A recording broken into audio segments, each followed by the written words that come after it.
Sobat of Friends, Assalamualaikum warahmatullahi wabarakatuh. Selamat datang di channel Rumah Belajar of Friends. Di video kali ini, kakak Kak Erna akan memberikan clue pengerjaan pantar mandiri ke-7 latihan soal-soal UTBK untuk materi fisika. Kita langsung saja ke soal yang pertama. Soal pertama ini mengenai osilasi atau getaran pada bandul, di mana bandulnya digantung pada atap sebuah lift yang sedang bergerak ke atas ya. Jadi liftnya bergerak ke atas dengan percepatan itu adalah A ya, 1,2 meter per second kuadrat. Panjang tali bandul ini namanya L, percepatan gravitasi ini adalah G, yang ditanya periode bandul berapa.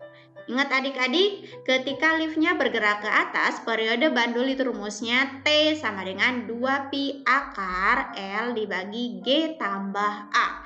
Jadi kalian tinggal masukkan data yang ada di soal, nanti akan didapat langsung besar periodenya.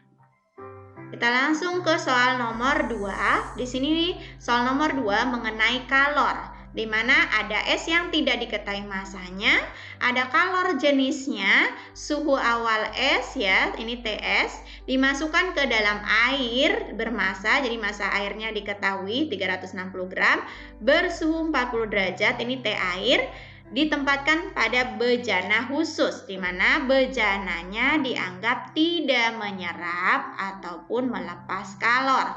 Berarti di sini pertukaran kalornya hanya antara si air dan si es.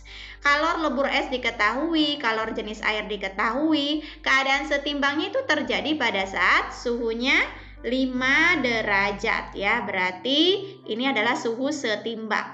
Oke, dan esnya semuanya tentunya mencair karena di atas 0 derajat. Yang ditanya massa esnya berapa? Nah, karena ini pencampuran antara dua benda yang suhunya berbeda, kita gunakan asas Black. Asas Black berbunyi Q serap sama dengan Q lepas, ya. Q itu kalor, di mana rumusnya Q sama dengan MC delta T, ini berlaku jika suhunya berubah, dan Q sama dengan M kali L, ini berlaku jika suhunya tetap atau wujudnya saja yang berubah. Nah, kemudian karena di sini ada es dan air, ingat es itu dia ada perubahan wujud ya di 0 derajat. Jadi, kalian bisa gambarkan diagram fasenya mulai dari minus 10 derajat, dia bentuknya es.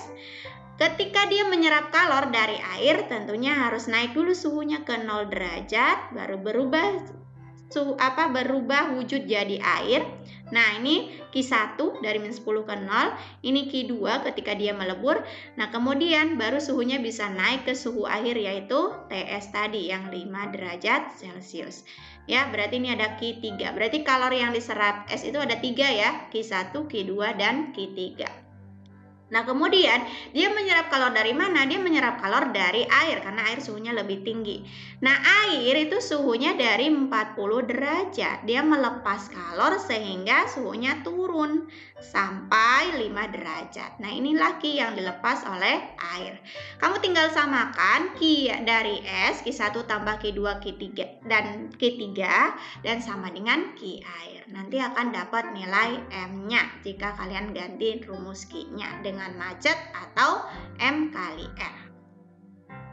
Soal berikutnya ini mengenai teori kinetik gas, di mana katanya ada balon yang awalnya berisi 1 liter. Ya, berarti ini volume awal, ini V1.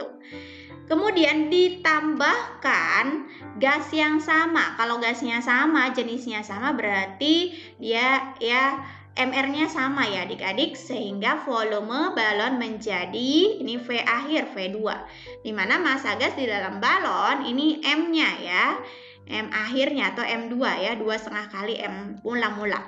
Jika suhu gas tetap, suhunya tetap katanya, ditanya rasio itu perbandingan.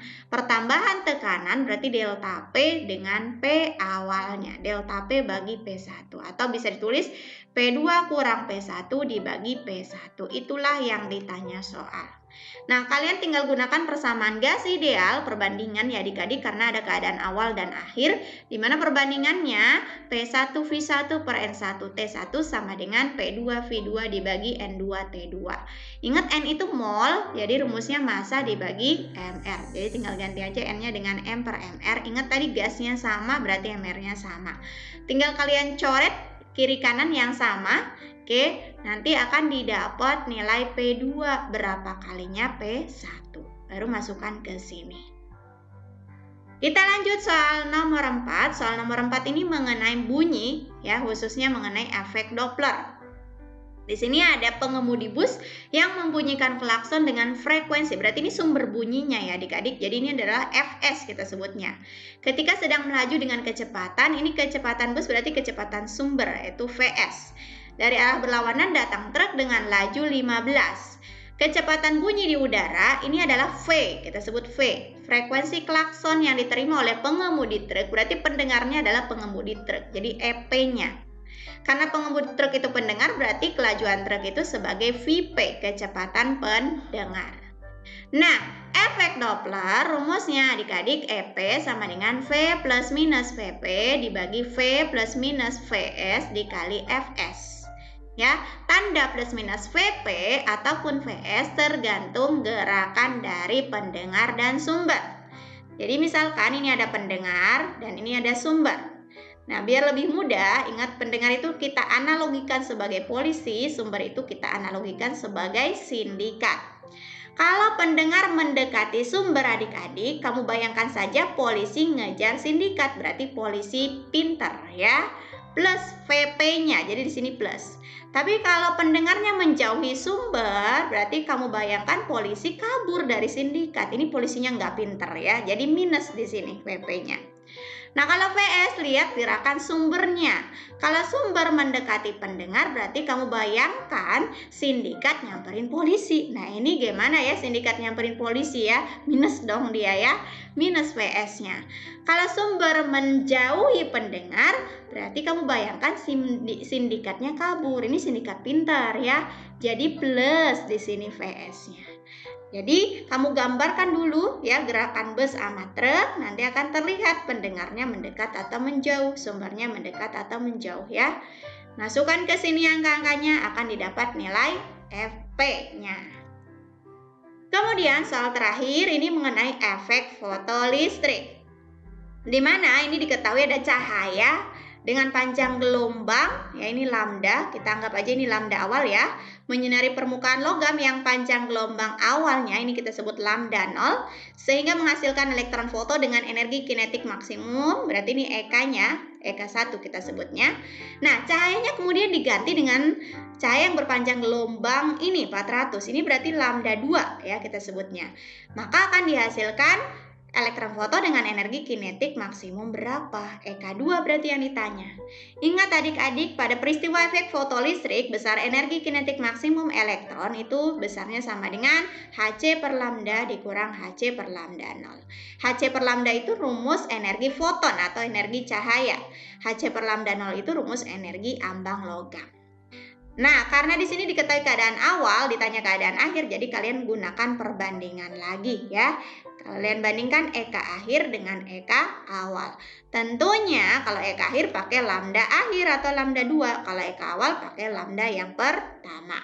Kemudian kamu bisa coret yang sama angkanya atas bawah. Nanti akan didapat nilai EK2 itu berapa kalinya EK1.